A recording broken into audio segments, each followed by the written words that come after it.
Adam, welcome on to the podcast. How are you doing? I'm well, yeah, thanks for having me, but yeah, good to be on. Yeah, and of course we did an interview not so long back for the programme and that went well, so I thought, why not have you on? Yeah, no, I really enjoyed the piece that you did. Yeah, thanks for inviting me to come and speak to you again. I thought maybe after the first time you wouldn't invite me back, so must have done something alright. Let's see if we can make the video version as good. Yeah, hopefully, fingers crossed. So firstly, I'll just begin with an obvious question. Where did your love for football begin as a young kid? Yeah, so it started at a very young age, so probably through my dad.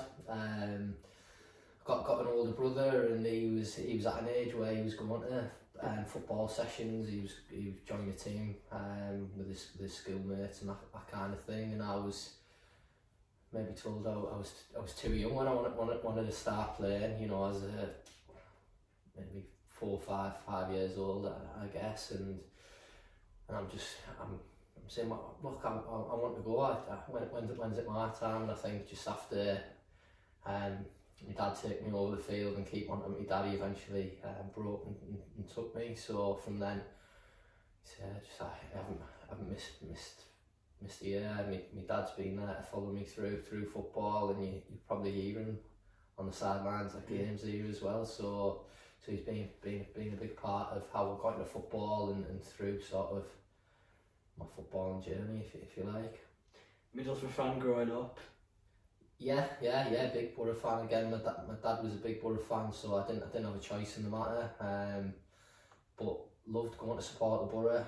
Really good memories of following Middlesbrough, and yet I don't have the time to really watch it as much now. But obviously they're my team, yeah. So. As a young boy, did you always want to be a midfielder and the type of player that you are today? What a midfielder that runs about and no, I don't think anyone just dreams of being the type of midfielder I am. I think it's important to have a midfielder like you in a team, though. Yeah,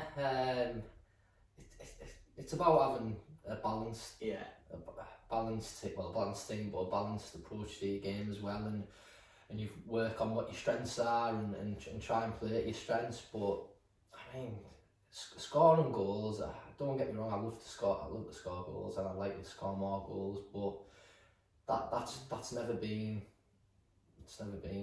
massively my strength or something that I've enjoyed most. I like winning the ball. I like that battle, I like that competition, I like that tussle with the opposition, so that's what I like. Probably did know that from a fairly young age, and I've just gone with that, developed that. I'd love to be able to offer a little bit more, and I know there's certain aspects of the game that, like you say, I'm getting a little bit older, but I know I still need to work on, and I'm still trying to add to my game a little bit. But at this age, what I am now, I know what my strengths are, and I've come to terms with what sort of player I am. Tidy. Breaking the puddle. Yeah, you can call it that. Yeah, I've heard a few different descriptions of what it is, but yeah, tidy's quite complimentary, so I'll take that. Any, I know we spoke about this for the programme. You said Roy Keane was a big influence. So yeah, players that you looked up to growing up. Yeah, absolutely. Yeah, if I wanted to play like anyone, I'd say it's that, and I'd say he's tardy, but he's strong. He can do it at both ends of the pitch. He's got legs, so he can get about the pitch. Obviously, I think his work rate, his commitment, his attitudes is brilliant.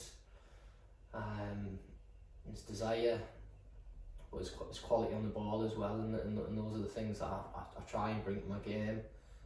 Short passing, he has obviously got a range as well, but yeah, he gets the short side of the game right, and that's something that definitely I try and bring into my game. And I think that short side of the game when we're talking about recognising strengths, that's something that I do try and play to.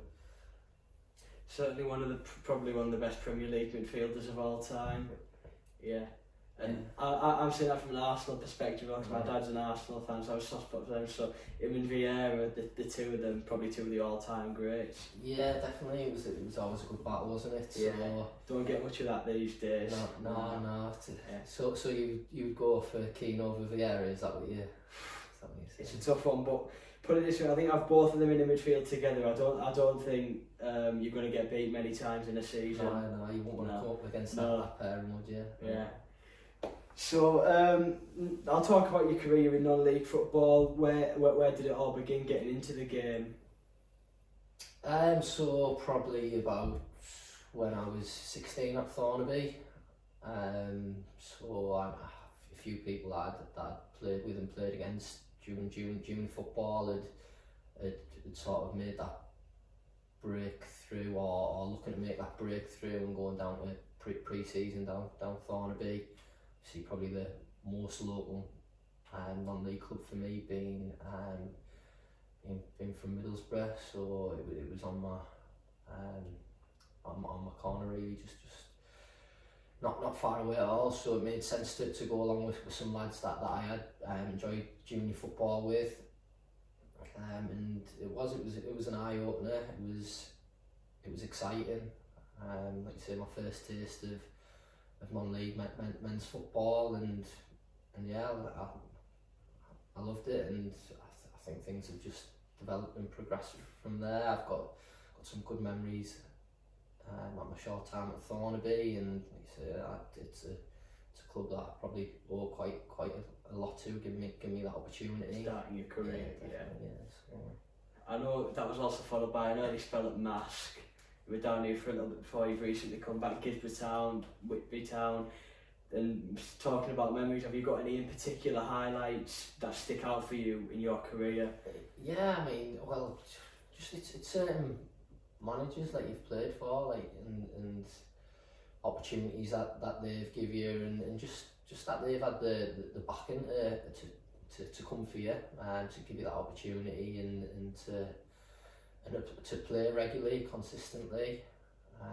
So I've done that, and I knew coming to Marske at the time that was a step up for me, and still a young lad. I think I was given sort of good guidance from Paul Burton at the time, and Rilo Cappy, so it was a good time, and then just from there it sort of developed and moved on. I think every time I've moved on, I think it's to a bit of a better opportunity and what I thought was the right sort of step at the right time. So in terms of things that stand out, it's hard to put sort of it down to an exact moment or an exact game, but just to consistently play for since what 16, 17 year old at this level, and well, this being sort of one of the highest now for such a long time, that's something that I'm quite proud to have achieved. I've not slipped away. I've not went sort of down, so I'm quite happy with that. And talking of that, obviously spending a lot of years at Whitby Town at this level before this summer switching back to Marske game, what were the particular reasons for rejoining the club? I know a lot of players speak about the excitement that's building at the club after a recent promotion last season, so biggest reasons for you rejoining this summer? Yeah, well, it was the excitement building around the club in terms of the fans, the management and that kind of thing. But I think it was more to do with what the expectations were going to be, expectations for the team and expectations for me and how I'd contribute to that. I think that was the most important thing, to know that I would have an opportunity to come in here and play to my strengths and if I play at my strengths and do well, I can help Marske improve and go on to hopefully even bigger and better things. And I know that's difficult to do because they've just kept getting higher and higher at Marske, and say to top the way the end of last season is going to be difficult, but I'm quite confident, and I felt as though I was wanted to be able to come in and do that as well. And to do the job, yeah. And speaking of that, personal ambitions for yourself and for Marske United this season? Yeah, so but personally, it's about coming in, playing to my strengths and helping Marske win as many games as possible. I think we're in a good position to do that and to improve. Yeah, I want to be playing a lot more games, particularly a lot more games than I did last season, because I struggled with a couple of knocks. So staying fit for the full season, it does get difficult to do that, but I want to be knocking on that door and making sure I'm working as hard as possible, and I'm in a position where I'm ready to play and contribute to keeping the other team quiet and making sure that we're good defensively, but also like I said, doing things to contribute at the other end of the pitch, whether that be setting off attacks with short passes, or kind of a bit of an impact around the box and potentially chipping with a few goals. But I think realistically, if I get any more than 5, that'd be a good season for me. I was going to say, as you know, I sponsored your home shirt. Yeah. So whenever you score at home, my name will come up on the Twitter under the picture of you. So how many times do you think I can expect to be on the Twitter this season? Yeah, I think 5 would be. I'll take quite optimistic still, but yeah, I'll go with 5. Yeah. I've said it now, so let's try. I think I'll be very happy with 5. Yeah. Speaking of a great start, of course, we sit on 11 points as we currently speak after 6 games, 2 points off the top. I think for a newly promoted side, you probably would take it any day long. How do you feel about our start to the season? Yeah, there's been times that we've done quite well, done okay, and picked up some a couple of good wins. It's a nice feeling to win and that, and you just teams as well. Yeah, some decent teams, but you just want once you've got a taste of a win, you want to be winning consistently. You want to be winning every week, and if we're totally honest, there's games there to be won that we haven't won, and maybe let ourselves down to a certain extent. But that's it. Once you win and you get that win feeling, a loss is definitely not good enough. But even a draw, you come away feeling disappointed. Yeah. So yeah, the points total looks okay for the stage, but there's definitely disappointment in around the team, and for myself, there's still disappointments there, and there's still more to be done, a lot more to be done, and I'm positive it will get better, and we'll go on even better runs, a lot better runs than we're on now. Come the end of the season, where would you like to see Marske United in the league table? Oh, right at the top. Yeah, right at the top. Yeah, I think there's no reason why we can't be. No, a lot of teams and a lot of people will be fighting for the same thing. It's still early, so people are seeing where people are in the standings and that kind of thing, and you look where there's a few teams far more favourable than ourselves. Money wise as well. Like if you look at, for example, the money South Shields have spent, they're really going to be fancying themselves, aren't they? Yeah, without a doubt. Yeah, they've been favourites for the past couple of years, haven't they? Yeah, so they're definitely going to be favourites. But it's just about challenging yourself and keeping yourself motivated. So when you go to places like that and and come against teams like that, can we beat them? Everyone can beat anyone, can't they, in this league? So we have to do what we can do in our power to try to put ourselves up against those teams, and even beating those teams. It's then being consistent and going to the teams that maybe down that low end of the league as well, who'll be just as competitive, just as strong, and being consistent with those as well. So it doesn't just take the best team or the best equipped team in the league to win and go on to finish at the top of the league. You need to be consistent. You need to be it needs to be a big together squad rather than just a good first 11, that kind of thing. So it's about can we be that? Can we do not only the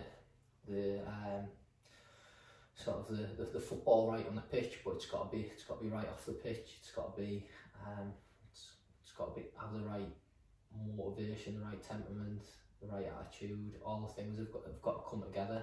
So it's still early days in that, but why not us? I think that's what it is about, the consistency, isn't it? Yeah. To finish off, we've got a few quick fire questions. So I know you'll only be recent into the dressing room, but biggest joker?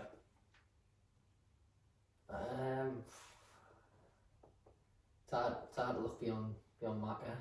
I know he's not a player as such, or he hasn't played this year. I know he played a bit last season, didn't he? But it's hard to look beyond Marske. Yeah. I think if Lebo was here, that might be another answer as well. Yeah, well, yeah, I've played with Lebo before. You've experienced what he's like. What is your favourite music? I know we spoke about this in the programme too, and I remember you telling about having good taste. And well, it's debatable again, but I went to see Jerry Cinnamon lately, and I enjoyed that. Went to see the Cortinas. I've been to see Oasis, or that sort of thing, that genre, I think. Yeah, that fits my bill as well, so I think we'll accept that as good taste. Yeah, well. Any match day rituals before a game or anything?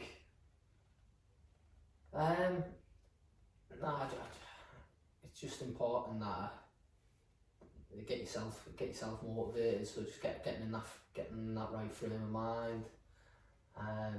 Probably just a little bit of time to think, a little bit of time by myself rather than sat there listening to the music. Yeah, I appreciate a lot of the lads put the music on and that kind of thing, and it's good to have on. But just for me, having time a little bit away from that, just to have a think about how I'm going to play and how I'm going to impact it. And sometimes I've come away from games and I've recognised that I've probably not thought that through, and then you start getting nosebleeds going forward, and I think, why have I let myself do stuff that I don't normally do? And I think it's probably that time before the game where you just need to look at what your limitations are and what your strengths are, and try and stick to them. Yeah, so and just getting that frame of mind, yeah. Not overthinking and not underestimating or overestimating any opponents too. Yeah, absolutely. Yeah.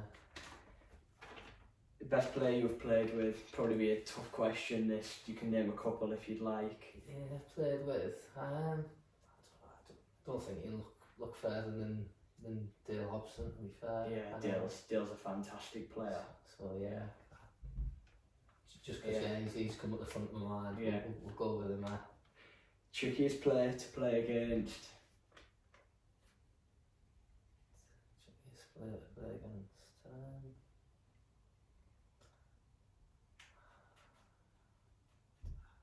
Anyone who the hardest to play against is when someone just wants to just constantly run off the back, run behind. Because you think anything in front of you, you can sort of manage and deal with. But if someone's running off you all game, I don't know. I can think of say going back to Dale, but you won't want to come up. Against him because he'd be a tough player. And he picks up good spaces. He goes past people easy. He's got good feet. So yeah, good job he's on our team, yeah. And I'd just avoid marking him in training, or I'll just maybe give him a little bit of a kick.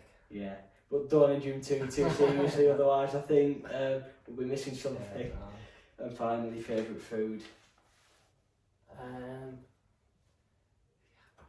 do love Indian food. Yeah. So Indian takeaway.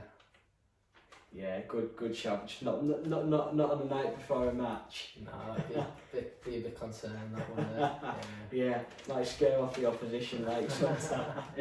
Adam, thanks for coming on today. It's been great to chat.